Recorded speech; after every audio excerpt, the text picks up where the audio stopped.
오늘 하나님께서 우리에게 주신 말씀은 열왕기하 5장 8절에서 14절까지 말씀입니다.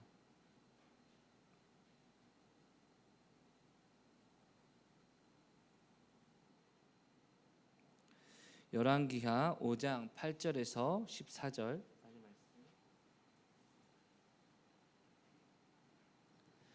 우리 시간 말씀 합독하시겠습니다. 하나님의 사람 엘리사가 이스라엘 왕이 자기의 옷을 찢었다 함을 듣고 왕에게 보내 이르되 왕이 어찌하여 옷을 찢었나이까? 그 사람을 내게로 오게 하소서. 그가 이스라엘 중에 선지자가 있는 줄을 알리이다 하니라. 나아만이 이에 말들과 병거들을 거느리고 이르되 엘리사의 집 문에 서니 엘리사가 사자를 그에게 보내 이르되 너는 가서 요단강에 몸을 7번 씻으라. 내 살이 회복되어 깨끗하리라 하는지라.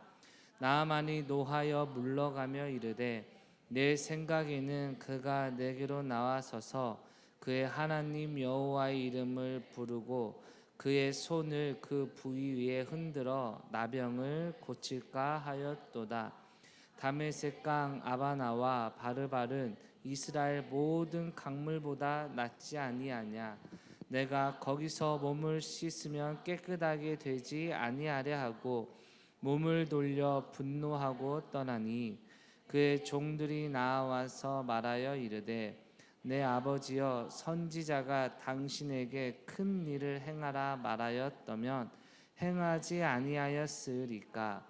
하물며 당신에게 이르기를 씻어 깨끗하게 하라 함이리까 하니 나아만이 이에 내려가서 하나님의 사람의 말대로 요단강에 7번 몸을 잠그니 그의 살이 어린 아이의 살같이 회복되어 깨끗하게 되었더라. 아멘. 우리 옆 사람에게 인사하겠습니다. 하나님이 당신을 사랑하십니다. 인터넷을 보니까 여러분 교인의 종류가 한 10가지가 있습니다. 여러분 한번 제가 읽어드릴게요. 먼저 첫 번째 감투 교인입니다. 여러분 교회에서 감투를 주면 교회 안 나오고 안 주면 안 나오는 교인을 얘기하고요. 인력거 교인은 신방을 가서 끌어내야만 겨우 교회에 오는 교인을 말하고, 핑계 교인은 이렇게 저렇게 항상 핑계하며 잘 빠지는 교인, 오락 교인은 친목회, 운동 경기, 야유회 때문에 교회를 다니는 교인, 벙어리 교인은 신자 생활을 오래 해도 기도 생활을 전혀 안 해서 기도인들을 못하는 교인. 좀 분위기가 안 좋아지네요, 그렇죠? 시험 채점감 교인, 설교 비평과 남의 험잡기에 우수한 교인, 유람선 교인, 이 교회 저 교회 왔다 갔다 하는 교인. 더 이상 안 하겠습니다. 물론 별로 반응이 안 좋아가지고 예전에 한번 했던 얘기인데 여러분 저는 들을 때마다 참 너무 웃겨가지고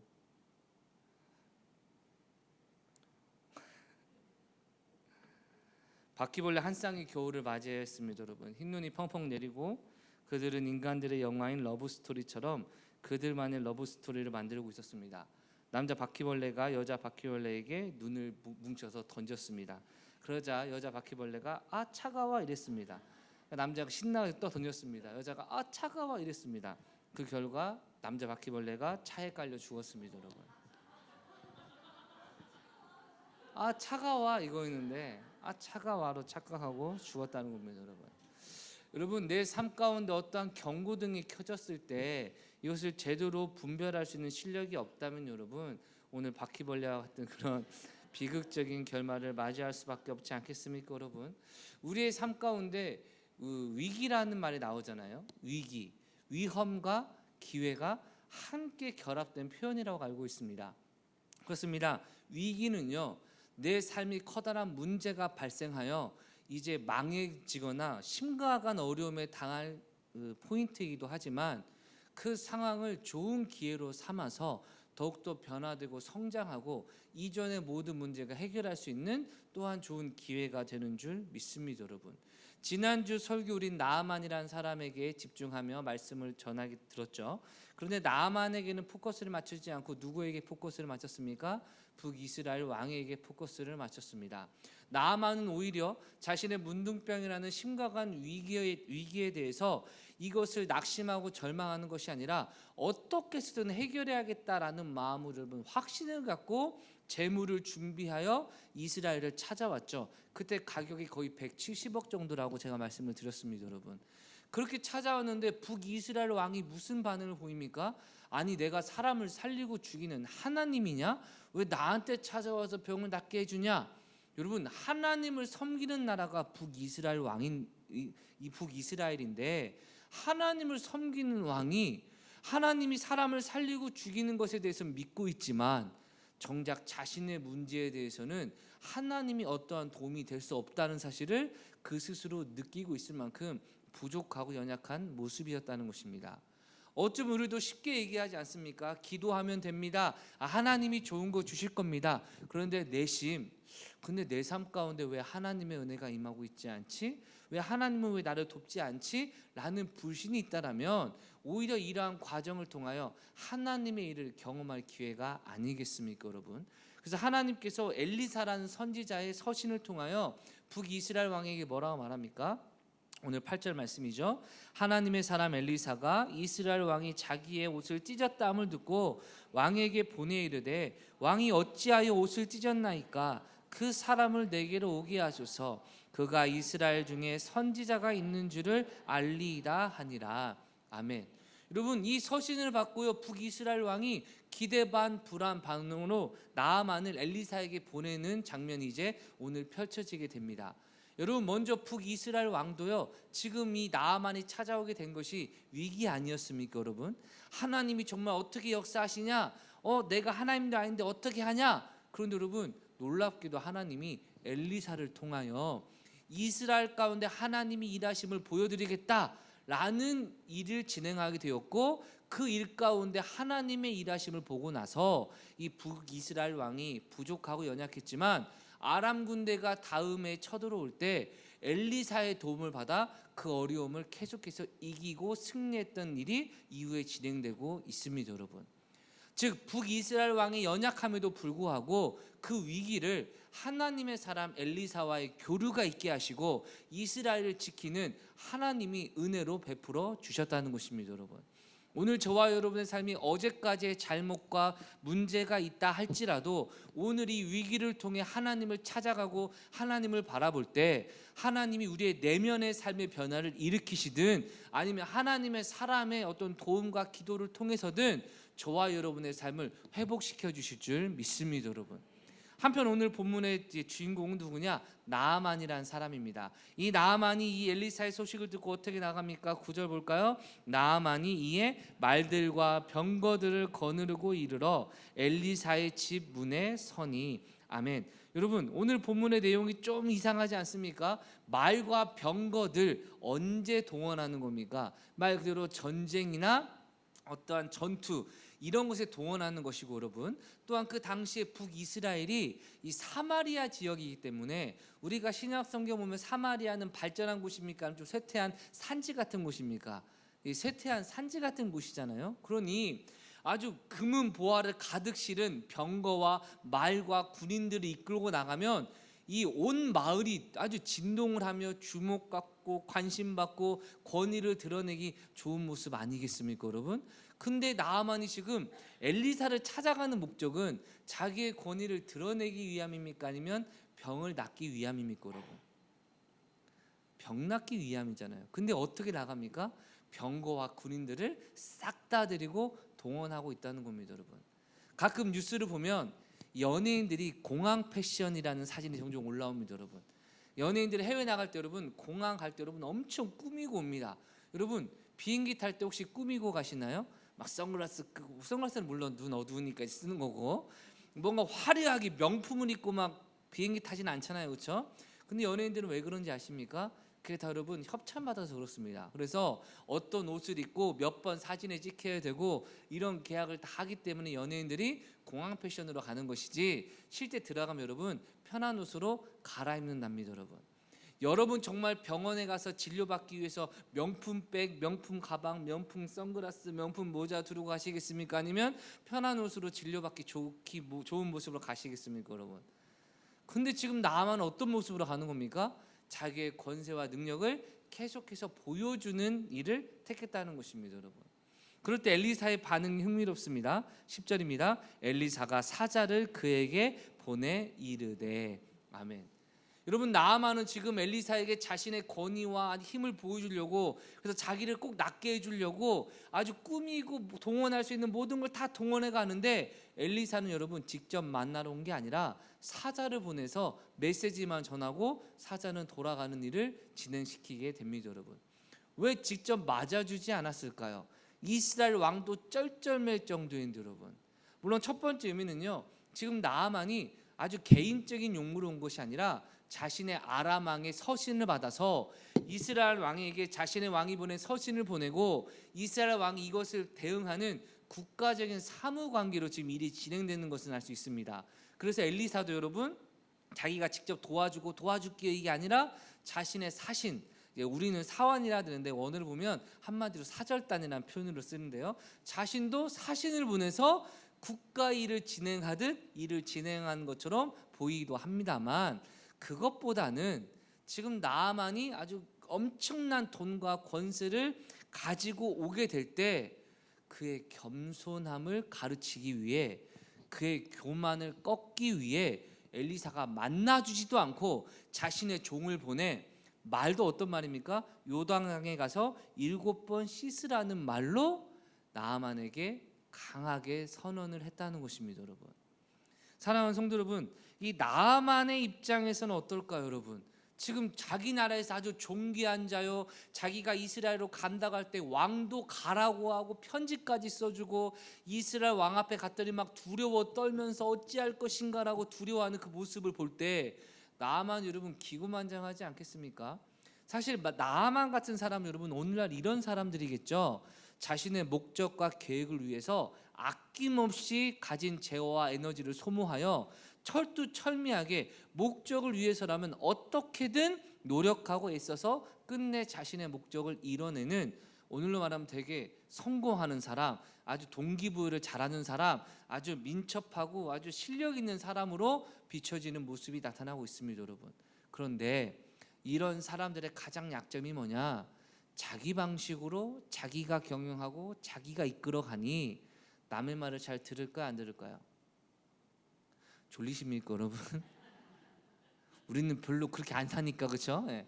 남의 말을 잘 안 듣는다는 것이죠.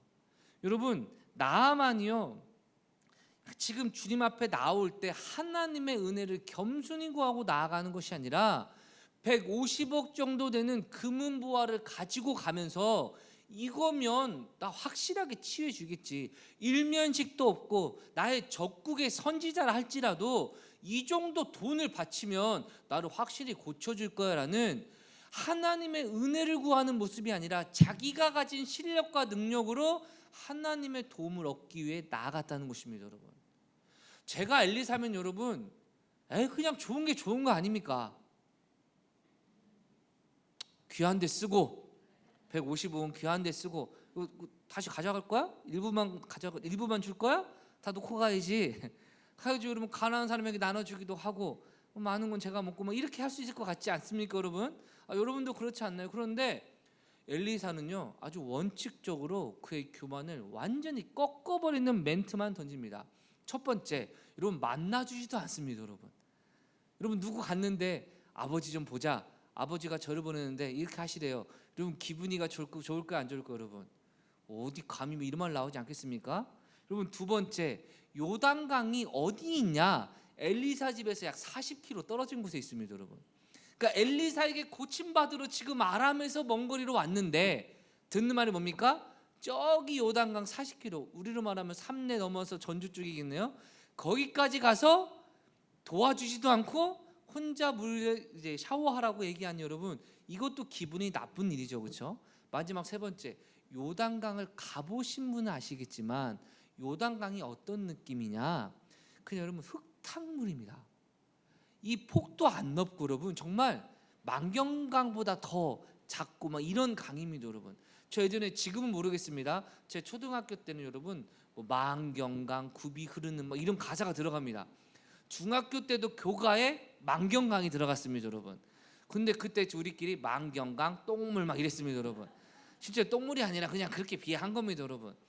요단강이 여러분 범람이 워낙에 많고 이러다 보니까 흙탕물입니다. 여러분 흙탕물에 가서 씻으라고 하면 기분이 어떻겠습니까? 더군다나 7번 씻으라는 겁니다. 7번 담그라는 게 아닙니다. 들어가서 씻고 나와서 닦고 다시 들어가서 씻는 겁니다, 여러분. 나와주지도 않죠. 40km 떨어진 요단강에 가라고 하죠. 보잘것없는 흙탕물에 씻으라고 하죠. 그거를 7번에 씻으라고 한다. 여러분 이 정도면요 시비 거는 거 아닙니까, 여러분? 못하는 것만 잔뜩 얘기한 거 아닙니까? 사랑하는 성도 여러분, 하나님이 나를 겸손하게 하시는 훈련을 어떻게 하시는지 아십니까?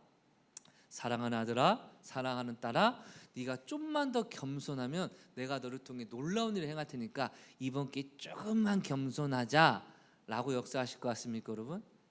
여러분이 볼 때 말도 안 되고 이해도 안 되고 내 방식도 아니고 내 뜻이 아닌 걸로 하나님이 몰아가서 할 거야 안 할 거야? 난 말던가. 마치 이렇게 말씀하시는 것처럼 나를 내박쳐 두는 듯한 그 순간이 여러분 하나님이 겸손의 훈련의 순간이라는 것을 잊지 않으시길 주의 이름으로 축원합니다, 여러분. 하나님은 언제나 이따 말씀드렸지만 겸손한 자를 통해서 일하신다는 것입니다, 여러분. 자, 나만의 입장에서 여러분 이런 얘기를 들으니까 얼마나 분노했겠습니까? 11절 한번 읽어볼까요? 나만이 노하여 물러가며 이르되 내 생각에는 그가 내게로 나와서서 그의 하나님 여호와의 이름을 부르고 그의 손을 그 부위 위에 흔들어 나병을 고칠까 하였도다. 다메섹강 아바나와 바르발은 이스라엘의 모든 강물보다 낫지 아니하냐? 내가 거기서 몸을 씻으면 깨끗하게 되지 아니하랴 하고 몸을 돌려 분노하여 떠나니. 아멘. 여러분 예상한 것처럼 나아만은 여러분 분노하며 그곳을 떠나가 버립니다. 거기에 머물지 않는 겁니다. 열받아서 뛰쳐나왔다는 겁니다. 그리고 하는 말이 뭡니까? 아주 중요한 오늘 설교 전체를 관통하는 키워드, 내 생각에는. 여러분 교만이 다른 것으로 표출되는지 아십니까? 내 생각을 주장하는 사람이 언제나 교만한 사람입니다. 내 생각에는 이래, 내 생각에는 이래. 목사님 그러면 나의 의견을 말하지 말라는 건가요? 여러분 내 생각이 이렇다고 말을 할 때 다른 사람들도 아이고 내 생각도 그래 라고 하나가 되고, 하나님의 말씀도 그것을 진행하는 내용이라면 우리의 생각이 하나님의 뜻인 줄 믿습니다, 여러분. 근데 많은 갈등과 많은 어려움이 뭐냐? 서로가 내가 볼 때는, 내가 생각할 때는, 내가 느끼기에는 이런 말과 행동이 계속해서 내 안에 있는 한 그 사람은 절대 겸손의 기준에 도달할 수 없다는 겁니다, 여러분. 모르겠습니다. 세상에서는 나름 성공할지 모르지만 하나님의 은혜 앞에서는 은혜받기에 합당한 모습이 아니라는 겁니다. 나만 보십시오, 여러분. 소녀의 얘기를 듣고 엘리사가 병을 고쳐준다는 말을 듣고 몇십 킬로를 왔습니다. 왕에게 요청도 했습니다. 적국의 위협을 감안하고도 갔습니다. 150억이라는 최대한 정성도 갖췄습니다. 여러분 이만한 실력을 갖춘 정말 겸손하고 최선을 다하는 사람이 어디 있겠습니까? 많은 결정적인 순간에 안 만나준다는 말에 내 생각에는 이라고 말하며 분노를 표출하고 그곳을 떠나가 버리더라는 겁니다. 그리고 어떤 얘기하죠? 자기가 생각한 기준을 얘기하죠. 내가 생각할 때는 선지자가 내게로 나와서 하나님의 이름을 부르고 손을 흔들어 나의 부위를 만지고 인도하여서 병을 치유할까 했다. 여러분 하나님이 자신의 병을 고쳐주실 것을 겸손히 구하는 게 아니라 이런 방식으로 하나님이 일하셔야지 자신의 방식을 그대로 주장하고 있다는 겁니다, 여러분. 교회 내에서도 여러분 이 교만한 자가 얼마나 많은지 아십니까? 내가 볼 때는 이런 방식으로 일이 진행돼야지라고 말을 하는 사람이 있다면 목사를 비롯한 누구든지 교만한 자입니다, 여러분. 제가 만약 여러분에게 여러분 제가 생각할 때는 이러니까 들으세요라고 말하는 순간 저는 교만한 자가 되는 거 아닙니까? 하나님 말씀이 이러니까 들으세요. 이것은 여러분 목회자의 직무고 제가 말한다면 제가 제 생각에는 이런데 어떻게 생각하십니까? 라고 설득과 교류의 과정이 필요하지 않겠습니까, 여러분? 그렇지 않았다면 여러분, 오늘 라면에 전부 참깨라면입니다. 내 생각에는. 그런데 이슬이 리더와 김진면 리더가 그거는 호불호가 강해서 아닌 것 같다고, 내 생각에는 이라고 주장하지 않고 그러냐? 알았다. 사랑하는 성도 여러분, 교만이 멀리 있는 게 아니라니까요. 가끔 사역을 하다 보면 여러분도 아시겠지만 부모님들 자녀에게 무슨 말하면 자녀가 얼마나 내 말을 듣고 있느냐 안 듣고 있느냐 느껴지십니까? 안 느껴지십니까? 뒤돌았으면 이 새끼 딴소리 하겠네. 뒤돌았으면 알았어 엄마, 근데 아닌데 라고 하겠네. 느껴집니까? 안 느껴집니까? 그럼 목사는 느껴지겠습니까? 안 느껴지겠습니까? 그냥 다 보입니다, 여러분. 또 문제는 여러분, 그냥 우리 둘 중 하나만 선택하게요. 이거 절대 얘기하지 마 하고 말하지 말던가, 말을 할 때 이게 퍼질 거를 믿던가, 아니면 퍼질 것이 걱정 말을 말던가. 절대 얘기하지 마 라고 말하면 안 들어올 것 같습니까? 절대 얘기하지 마, 너만 알아. 그럼 이게 알았어 하고 여러분 그 사람도 너만 알아, 너만 알아, 너만 알아. 나중에 여러분 목사님 벽을 다 알고 어느 순간 목사님까지 압니다, 여러분. 신기합니다, 여러분. 그러니까 어떻습니까? 목사님 알겠습니다, 할렐루야 라고 이렇게 사진으로 저장된 표정으로 기록하는데 뒤에서는 여러분, 그러한 모습 우리에게 있습니까? 없습니까? 저와 여러분 모두가 다 있지 않습니까, 여러분? 여러분, 나만의 모습을 보니까요, 내가 생각할 때는 미안하지만 자기 생각이 이렇게 대단했다면 왜 엘리사에게 도움을 구하러 옵니까? 자기 생각이 이렇게 완전하다면 왜 그렇게 하나님의 뜻을 구합니까, 여러분? 여러분, 교회 내에서 특히 중직들께서도 조심하실 게, 교회를 위해 열심히 희생하다 보면 사역에 많은 경험이 쌓여서 자신의 논리나 철학과 원리가 많이 훌륭할 때가 많아서 사역을 할 때 내가 볼 땐 이게 맞아, 그거 아니야 라고 남의 말을 탁탁 자르면서 하나님의 사역을 하는 경우가 상당히 많은데 여러분, 그거 절대 덕이 되지도 않고 하나님이 그를 세우지도 않습니다, 여러분. 왜? 하나님의 일은 오직 누구 생각만 존귀 여기면 받아야 됩니까? 주님의 생각만 존귀 여기면 받아야 되지 않겠습니까, 여러분? 그러니까 나만 얘기하는 겁니다. 내 생각에는. 여러분, 좀 유식한 얘기 하나 하겠습니다, 여러분. 세상에서 지혜를 배우는 방식이 두 가지가 있습니다. 귀납적 방식과 연역적 방식이 있습니다. 한번 좀 들어보셨죠? 귀납은 뭐냐? 여러 가지 사례를 관찰해서 이 사건의 많은 경험을 쌓은 후에 결국 결론을 내는 것이 귀납적 방법입니다, 여러분. 연역적인 방법은 뭐냐? 한 가지 명제로 시작을 해서 그 명제로 모든 사건을 전부 보며 이게 다 적용이 되는지를 보는 것이 연역적 방식입니다, 여러분. 그러니까 귀납적 방식과 연역적 방식이 서로 간에 보완해 주는 일을 합니다. 왜? 연역적 방식만을 추구하면, 예를 들어 나는 잘생겼다 라는 걸로 시작해 보겠습니다, 여러분. 자, 아닌 줄 알지만 여러분, 제가 나는 잘생겼다라는 마음으로 자매들에게 윙크를 했습니다. 당연히 어떤 결과 와야 됩니까? 어머나 해야 되는데 쌍욕을 하고 물건을 던집니다. 그럼 뭘 깨닫는 겁니까? 나는 잘생겼다라는 전제가 잘못됐구나라는 것을 깨닫습니다. 이해 가시죠, 여러분? 근데 귀납적 방식만 쓰면 내가 지나가는데 예를 들어 정은이가 저를 보고 씩 웃고, 또 지나가니까 예수도 저를 보고 씩 웃어서 내가 잘생겨서 웃나 보다 라는 결론을 냈는데, 알고 보니까 첫 단추가 잘못 껴져가지고 애들이 저를 보고 웃는 거였습니다.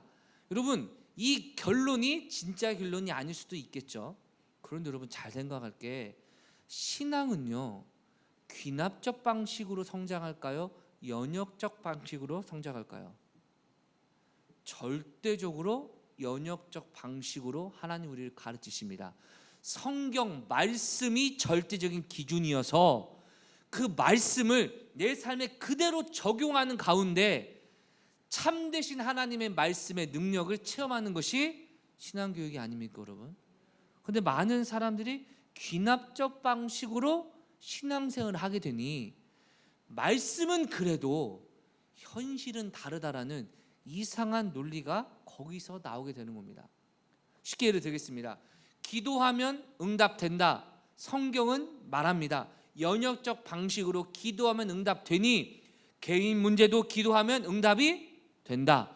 가정 문제도 기도하면 응답이 된다. 삶의 문제, 건강의 문제도 기도하면 응답이 된다. 이게 연역적 방식입니다. 근데 기나적 방식은 내가 개인 문제로 기도했더니 응답이 됐다. 기도는 응답되는구나. 그런데 건강의 문제를 가지고 기도했더니 응답이 안 된다. 하나님께 드리는 기도는 응답되는 게 있고 응답 안 되는 것이 있다. 이런 식으로 잘못된 해석을 하는 사람들이 오늘 교회 내에 많다는 것이죠, 여러분. 어떤 한 과학자 여러분, 벼룩의 특징을 살피기 위해서 귀납적인 방법으로 벼룩을 관찰하고 있었습니다. 그리고 이 벼룩이 다리가 6개인데 여러분, 이 남자가 벼룩의 한 다리를 끊었습니다. 그리고 벼룩에게 뛰어 이랬답니다, 여러분. 그러니까 벼룩이 펄쩍 뛰었습니다, 여러분. 그리고 그 다음에 잔인한 과학자였나 봐요. 한 다리를 더 끊어냈습니다. 뛰어! 또 펄쩍 뛰었답니다, 여러분. 계속 잘랐답니다, 여러분. 그다가 이제 마지막 하나만 남겨놓고 5번째 잘랐을 때 뛰어 하니까 벼룩이 여러분 힘들어하면서 펄쩍 뛰었대요, 여러분. 그리고 6번째 다리를 다 잘랐답니다, 여러분.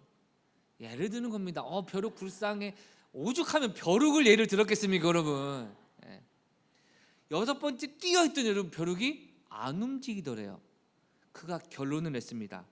벼룩의 다리를 모두 제거해버리면 벼룩은 청각을 상실한다. 말도 안 되는 거죠. 다리가 없어서 못 뛰는 건데 벼룩의 다리를 모두 제거하면 뛰어라는 말에 그동안 뛰었는데 청각을 상실하여 못 뛴다. 여러분 놀랍게도요, 많은 분들의 신앙관이 딱 이 수준입니다. 내 생각에는 이렇지, 내 생각은 이렇지. 문제는 내 생각을 버리지 않는 한 신앙이 안 자랍니다.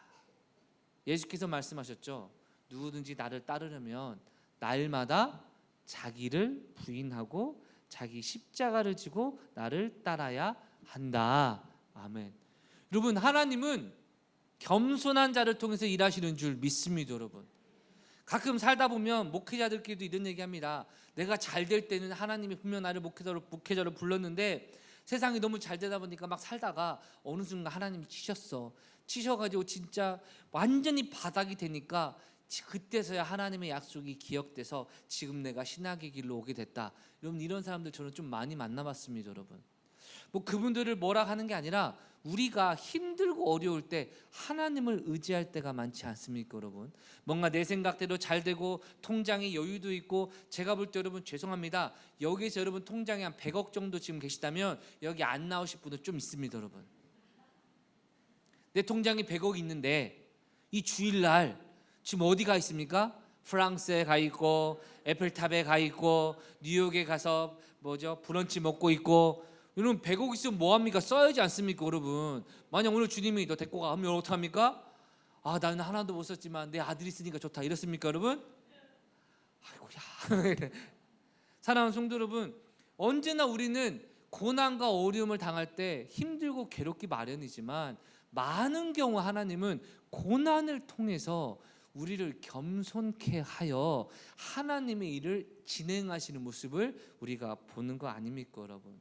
근데 얼마나 많은 사람들이 이 힘든 순간에도 나아만처럼 자신의 생각과 다르고 자신의 관점과 다르고 자신의 입장과 다를 때 교만하고 분노하고 자기를 앞세워서 지금도 임하시는 하나님의 치유의 기회, 회복의 기회, 은혜의 기회를 놓치고 있는지 모릅니다, 여러분. 나아만도요 분노해서 떠나버리고 그곳을 이탈해버렸습니다, 여러분. 그럴 때 여러분 참 감사한 건 부하들이 나아만을 말리기 시작합니다. 13절입니다. 그의 종들이 나와서 말하여 이르되 내 아버지여, 선지자가 당신에게 큰 일을 행하라 말하였다면 행하지 아니하였으리까? 하물며 당신에게 이르기를 씻어 깨끗하라 함이리까 하니. 아멘. 여러분 이 종들이 참 지혜롭게 얘기를 해요. 아니 선지자가 우리에게 면박 주고 오지도 않았습니다, 이런 얘기 안 하고요, 40km 떨어진 요단강에 가라는 말 안 합니다. 그곳에서 7번 씻으란 말도 안 합니다. 모든 포커스를 정리해서 아니 더한 일도 시키면 할 건데 씻으라는 말을 못합니까? 라고 반문을 하더라는 겁니다. 여러분, 항상 우리가 겸손하기 어려울 때 여러분 여러 가지 변수가 우리 마음을 막 찍어 누르지 않습니까? 여러분, 저도 때때로 목회자로서 여러분 성도님들 대하거나 사람들을 대할 때 약간 무시당하는 경험을 당하거나 아니면 어떤 질서가 뭔가 틀어지는 이런 일이 벌어질 때 왜 저러지? 그거 아닌데? 라는 생각만 들면 여러분 평온하게 넘어가는데 얼라? 나보다 나이도 어린 사람이 내 말을 이렇게 받아들여? 아니 평신도가 목사를 이렇게 돼? 아니 내가 이 부분의 전문가인데 뭔가 추가적인 부수적인 생각이 함께 들으면 여러분 겸손하기 쉬울까요? 어려울까요?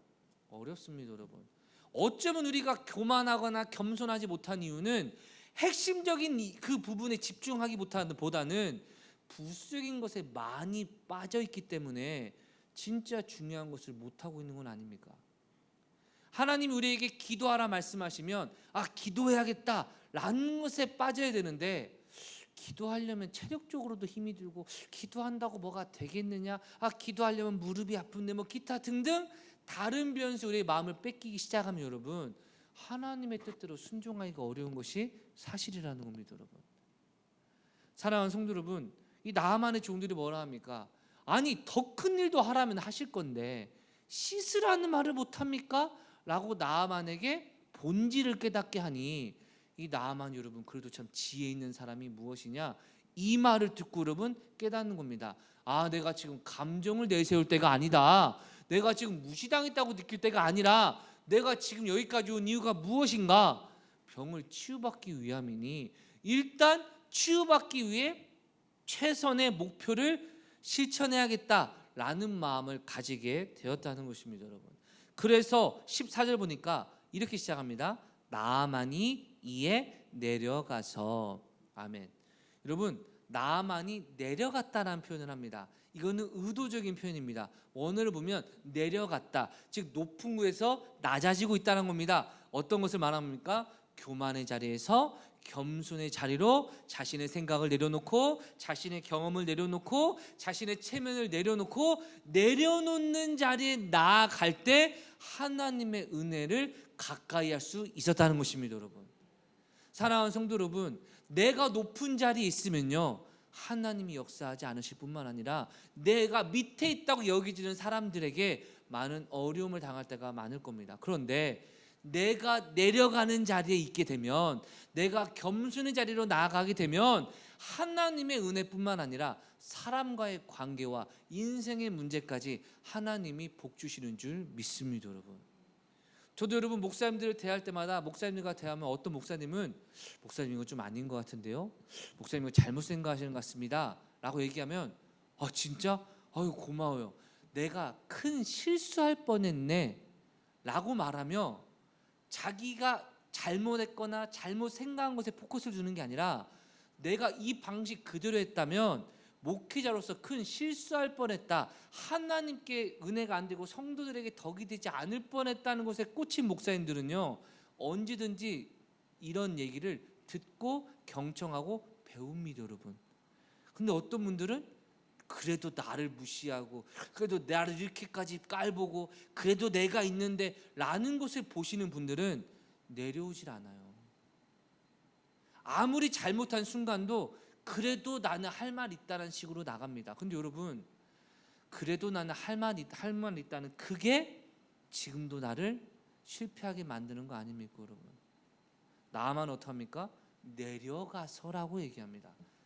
사랑하는 성도 여러분, 하나님의 은혜를 누리는 방법은 겸손한 자리로 나아가는 것인 줄 믿습니다. 여러분, 잠언 18장 12절은 이렇게 얘기합니다. 사람의 마음의 교만은 멸망의 선봉이요 겸손은 존귀의 앞잡이다. 아멘.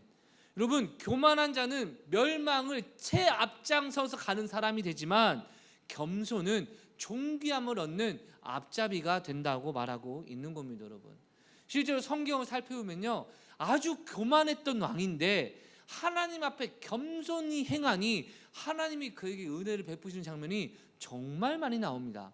예를 들어 여러분 아하방을 기억하십니까? 아하방, 이세벨이라는 여자와 함께 엘리야를 핍박하고 선지자들을 죽였던 그 아하방, 그가 여러분 워낙에 악하게 살 때 하나님이 엘리야를 통해서 하나님의 심판의 메시지를 전합니다. 그 메시지는 이런 거였습니다.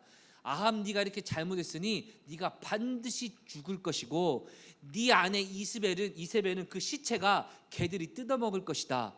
아주 여러분 흉측한 심판을 선언합니다. 그럴 때 여러분 성경이 뭐라 하냐? 아합이요 이 말을 듣고 옷을 찢습니다. 굵은 배를 입습니다.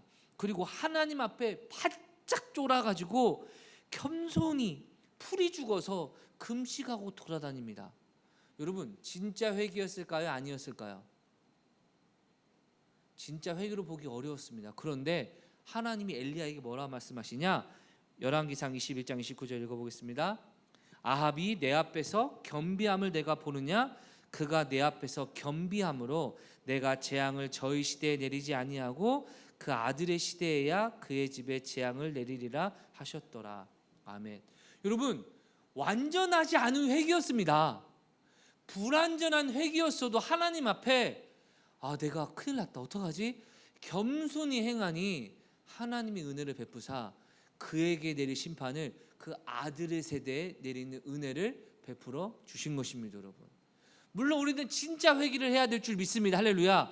그런데 부족한 회개를 할지라도 하나님 앞에 겸손하게 나가는 모양만 보여도 하나님이 기뻐하시는 모습을 보게 될 때 우리가 얼마나 겸손해야 하겠습니까, 여러분?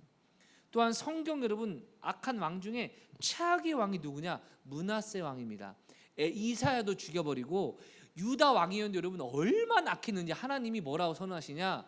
므낫세의 죄 때문에 이제는 너희가 아무리 회개해도 나는 유다를 멸망시켜 버리겠다라고 선언까지 해버렸을 정도입니다. 여러분 므낫세 정말 악한 왕이었는데 성경은 뭐라고 말하냐? 역대하 33장 11절 13절 말씀 읽겠습니다.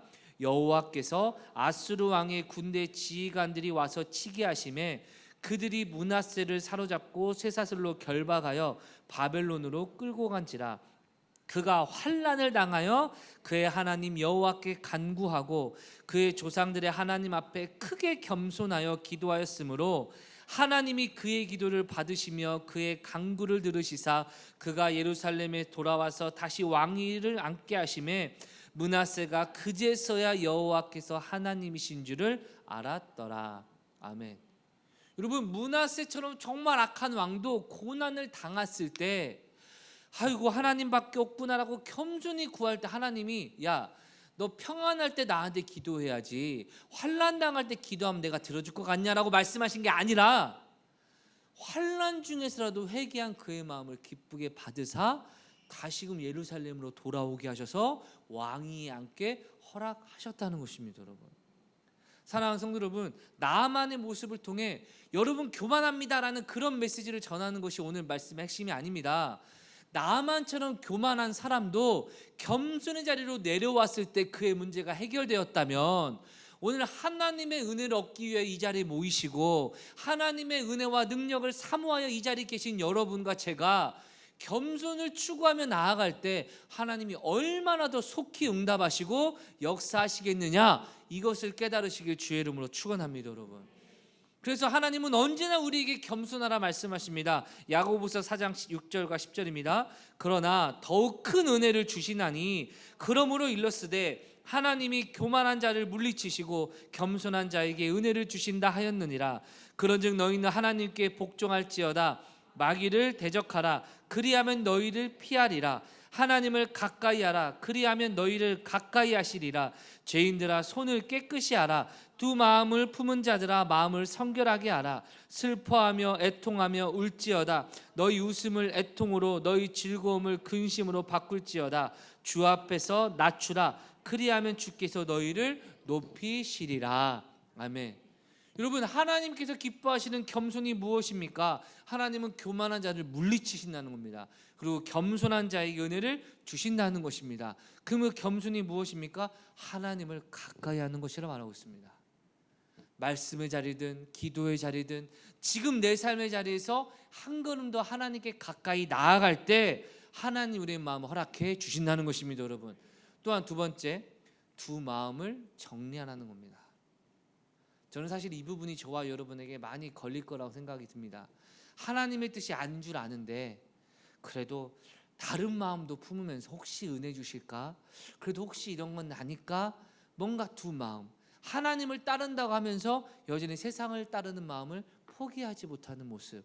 그런데 여러분, 하나님의 은혜는 하나님 앞에 한 마음을 품고 주님만을 바라보며 나아갈 때 주님이 우리의 삶을 통해 역사하시는 줄 믿습니다. 여러분, 저는 유명한 예화를 들을 때마다 늘 검사합니다.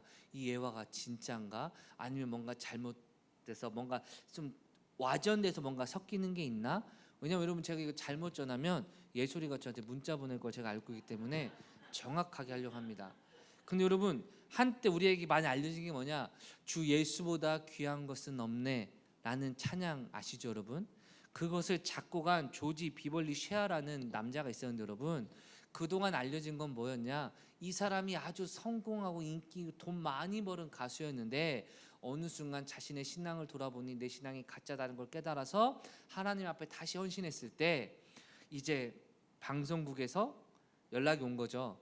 이번에 재계약하면 돈 더 많이 주겠다. 그럼 이 사람이 이렇게 얘기했답니다. PD한테 너무 늦었습니다. 저는 이미 제 삶을 하나님께 드리기로 했습니다. 라고 고백을 하고 작곡한 노래가 주 예수보다 귀한 것은 없네. 얼마나 감동입니까 여러분. 그래서 찾아봤더니 너무 MSG가 많이 들어갔더라고요 여러분. 근데 원래 내용은 뭐냐, 이 사람 여러분 보험 운영하는 보험 설계사였습니다 여러분. 열심히 하는 사람인데 이 사람이 목소리가 바리톤이라 아주 성악을 잘하는 사람인데 이 사람의 마음의 꿈이 뭐였냐, 한마디로 찬양을 하고 싶은 겁니다. 찬송가 가수가 되고 싶은 겁니다. 그런데 자기는 보험회사 직원이니까 못하다가 오늘날 우리나라에서도 뭐 슈퍼스타 K 이런 거 있지 않습니까 여러분? 그 지역의 방송국에서 노래 경연대회를 한 겁니다. 그래서 이 사람이 나갔는데 몇 등을 했냐? 2등을 했습니다 여러분.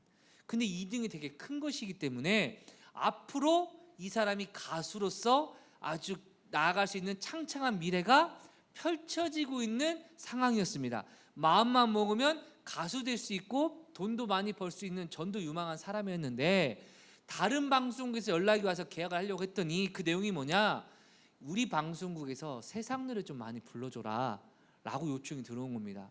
그러니까 이 사람이 한참을 고민한 겁니다. 자기는 찬송가를 부르고 싶은데 방송국에서 유행가 부르고 싶지 않은 겁니다.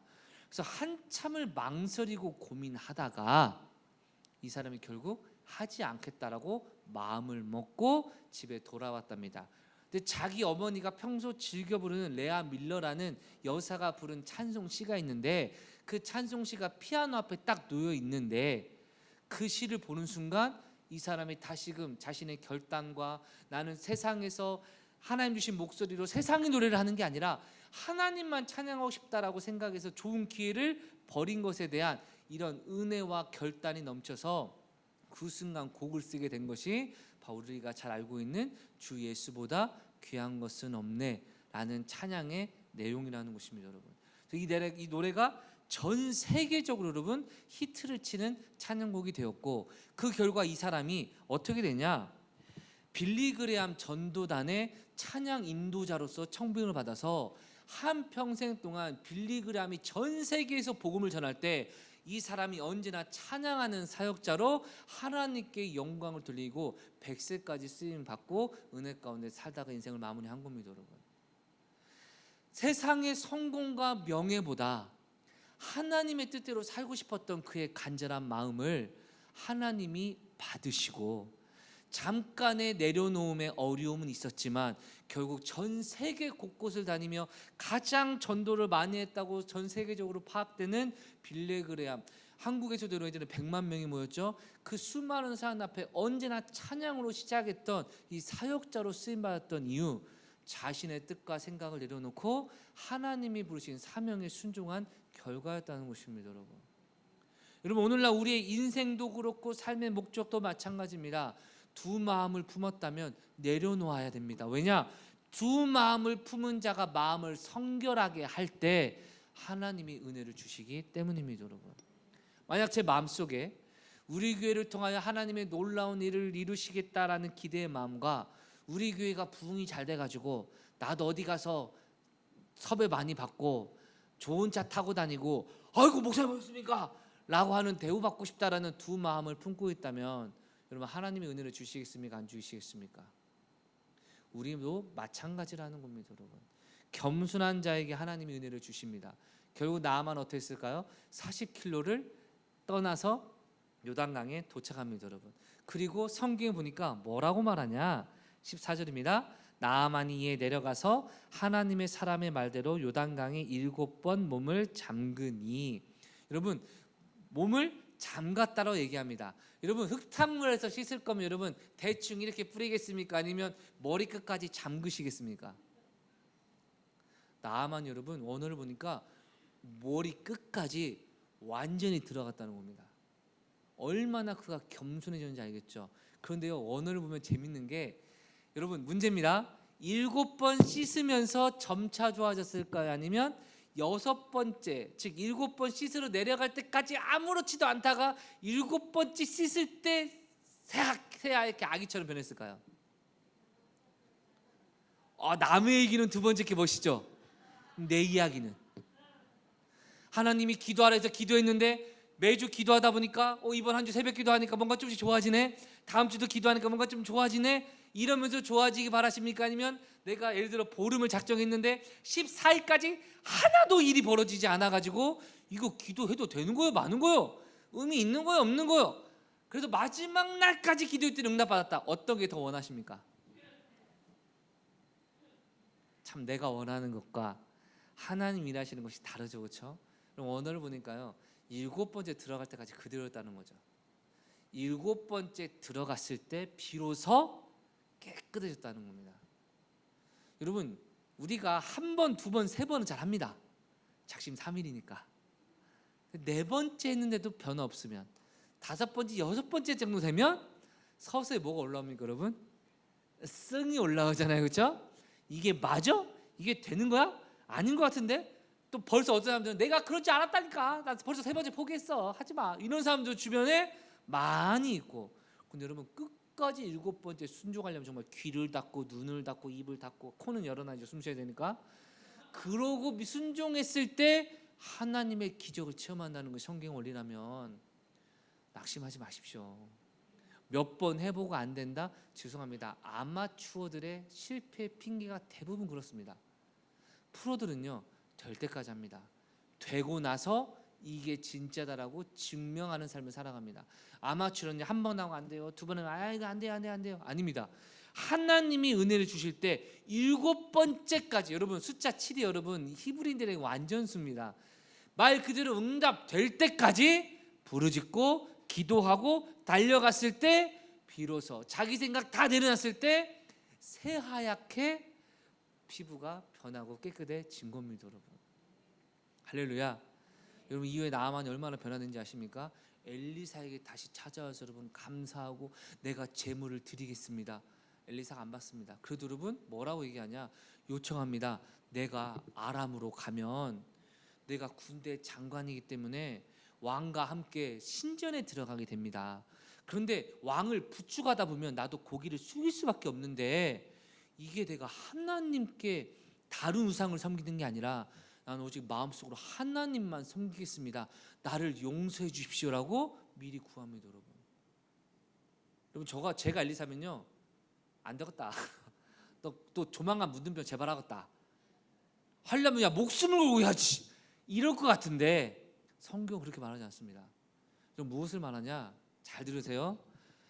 하나님의 은혜를 경험하고 내가 부족하고 연약하고 제한이 있다 할지라도 하나님은 내 중심을 보시기에 최선 다하는 것을 아신다는 겁니다. 여러분 나아만이 왕과 함께 신전에 들어가 안 돼가 아니라 그의 중심을 보시고 하나님이 용서하시고 은혜를 베풀어 주셨다는 것입니다. 여러분 아싸 그러면 앞으로 이제 목사님 말대로 안 하고 내 마음대로 한다. 의도가 다르죠. 어쩔 수 없는 것과 할 수 있는데 하기 싫어서 힘든 것은 다른 거잖아요. 그렇죠? 그래서 딱 기준 하나 정할게요. 나아만이 만약에 저는 하나님 믿어서 왕이시여 난 여기서 절 못합니다. 뭐 어떻게 했을까요? 죽었을 겁니다. 혹시 순종 안 하면 죽일 일이 있을 때는 여러분 그렇게 하십시오. 새벽기도 안 나오면 죽는다. 새벽기도 나가면 죽는다. 이거 안 하면 죽는다. 근데 대부분 경우는 힘들어서 안 하는 겁니다. 그래서 하나님 앞에 여러분 믿음을 하십시오. 그러나 하나님은 순종하는 자를 통해 일하시고 겸손한 자를 통해 일을 하시는 것은 분명하다는 겁니다. 여러분. 말씀을 마무리하겠습니다. 나아만이 어떻게 치유를 받았습니까? 작은 소녀의 말을 듣고 이스라엘로 가겠다라는 겸손과 결단으로 나아갔고, 찾아갔더니 왕이 헛소리할 때 소식을 듣고 또 엘리사를 찾아가는 두 번째 헌신. 엘리사를 찾아갔는데 자신한테 이런저런 원하지 않는 방식으로 할 때 대부분 사람들은 뛰쳐나가지만 나아만은 뛰쳐가는 상황에서도 누구의 말을 들었다는 겁니까? 부하들의 말을 들었다는 겁니다. 여러분, 신앙생활 하다가 때때로 목사님의 설교를 듣고 뛰쳐나가고 싶을 때 마음으로는 이미 나가신 분들이 몇몇 계실 수도 있습니다. 지금 내가 생각할 때는 저 부분은 저거 아닌디, 내가 생각할 때는 저거 아닌디, 아마 이런 생각하시는 분 있으실 겁니다. 근데 여러분 뭐 이해합니다. 존중합니다. 하나님 뜻은 아니고 은혜는 못 뵙겠지만, 그런데 나아만도요 자기 부하한테 말을 듣고 바꿨다면 우리는 영적인 리더와 주변의 신실한 성도들이 그래도 그건 아니잖아요, 아이고 지금 중요한 게 그게 아니잖아요, 은혜 받아야지 할 때는 마음을 변화시켜야 되지 않겠습니까? 근데 많은 사람들이 섭섭병이 뭡니까 여러분? 목사님 예전처럼 나를 안 사랑해 주는 것 같아. 또 공교롭게도 왜 목사님한테 인사하려면 목사님 딴 데 쳐다보고? 섭섭하다. 섭섭병. 여러분, 섭섭병이 어디서 찾아옵니까? 내가 이런 대우 받을 사람이 아닌데라는 교만에서 찾아오는 거 아닙니까? 목사님 일하는 게 너무 답답하다. 왜요? 내가 생각할 때 일은 이렇게 하는 게 아닌데. 그것도 교만 아닙니까? 이따가 여러분 물 배식할 때 아마 초반이니까 여러분 물을 막 배식한다, 물이 넘친다, 어쩌다 이런 거 있을 수 있는데, 내가 볼 때 동서를 잘못 짰네. 팀장님이부터 시작해서 내가 볼 때 이거는 높이 올리는 게 맞네, 뭐 이거는 생수가 맞네, 수돗물이 낫네, 뭐가 맞네. 여러분 그 모든 게 다 교만의 모습이 내 안에 남아있는 모습 아닙니까? 사랑하는 성도 여러분, 언제나 겸손하시길 주의 이름으로 축원합니다. 여러분 조금씩 성장하실 겁니다. 조금씩 성장하실 겁니다. 할렐루야. 오늘 여러분 기쁜 소식 하나 전하겠습니다. 제 둘째 아들이 오늘 드디어 수면 분리한 정말 몇 주 만에 처음부터 끝까지 자기 방에서 잤습니다. 여러분 박칠 건 아니고요. 여러분 저도 놀래가지고, 아내도 놀래가지고 지한이 어디 있어? 지한이 어디 있어? 자기 방에 자고 있더라고요. 여러분 초반에는 막 새벽 1시에 오고 아빠 울고 했던 아이가 여러분 지금 여유 있게 다리 꼬고 듣잖아요. 지금 지한이가. 여러분 저 아이도 하다 보니까 좋아하신다면 우리도 순종하다 보니까, 겸손하다 보니까, 낮아지다 보니까 더욱더 은혜 받지 않겠습니까? 이러한 은혜 가운데 살아가시는 저와 여러분 되시길 주의 이름으로 축원합니다. 우리 찬양 한 곡 주님께 부르며 나아가겠습니다. 여러분 나의 시선과 나의 관점을 내려놓고 오직 주님만을 바라보고 주님을 보는 영적인 눈이 열리시길 주의 이름으로 축원합니다. 나의 주님께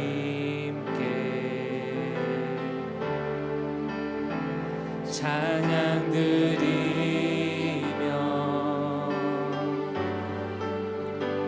그 크신 사랑 주 힘세 감사해. 어둠 속에 찾아오셔서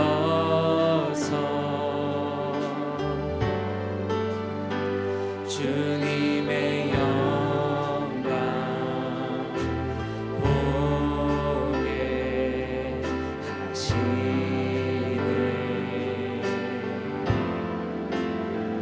의심하는 나를 손 내밀어 잡아주시네.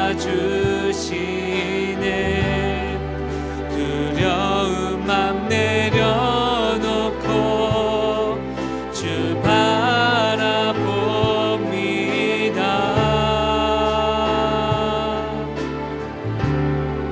주님을 보게 하소서. 나를 붙드소서. 내 택과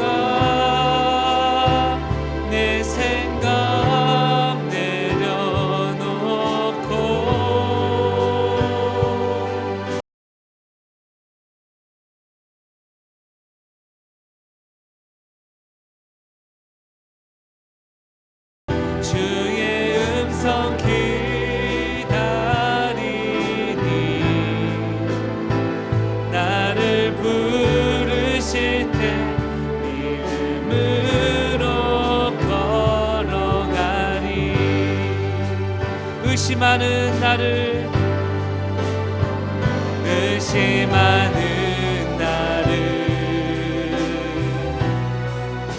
손 내밀어 잡아주시네.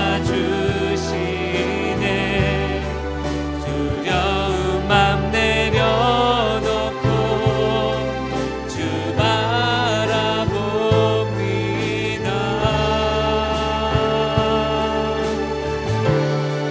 주님을 보게 하소서.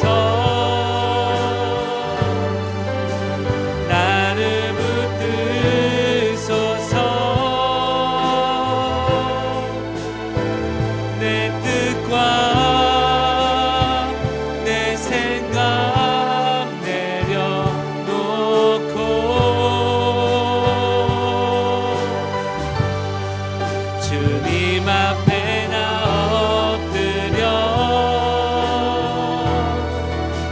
주의 음성 기다리니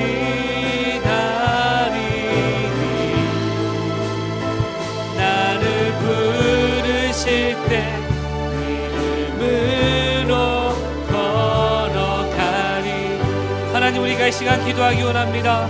내 삶 가운데 어려움과 문제가 있지만 이 모든 과정을 통하여 나를 겸손하게 하시고 주님을 의지하게 하시는 하나님의 뜻인 줄 믿습니다. 나아만도 이스라엘 왕도 이 위기를 통하여 하나님을 한 걸음 더 알아간 것처럼 우리도 우리 인생도 이 위기를 통하여 하나님을 더욱더 알아가고 하나님의 능력으로 변화되는 성장과 회복이 일어나게 하여 주시옵소서. 우리 주여 외치고 통성으로 기도합니다. 주여, 하나님, 내가 어찌할 수 없는 내 삶의 문제들과 걱정이 있습니다.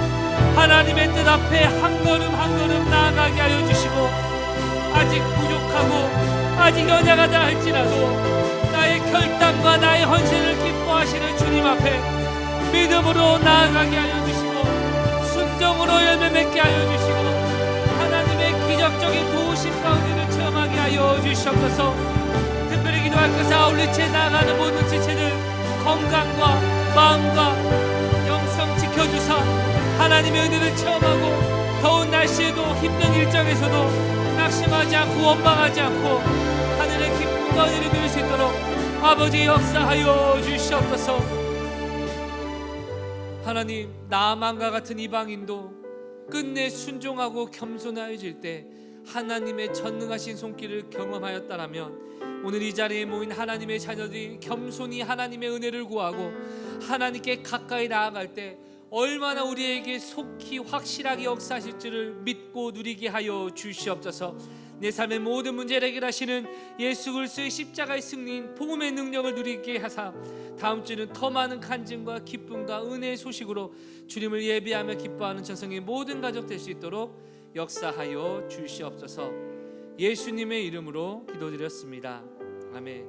이제는 우리 구주 예수 그리스도의 은혜와 하나님의 무한하신 사랑과 성령님의 교통하심의 은총이 자신의 생각을 내려놓고 끝까지 겸손하게 순종하며 실천하며 나아가는 천성의 모든 가족들 삶 가운데 이제부터 영원토록 함께 있을지어다. 아멘.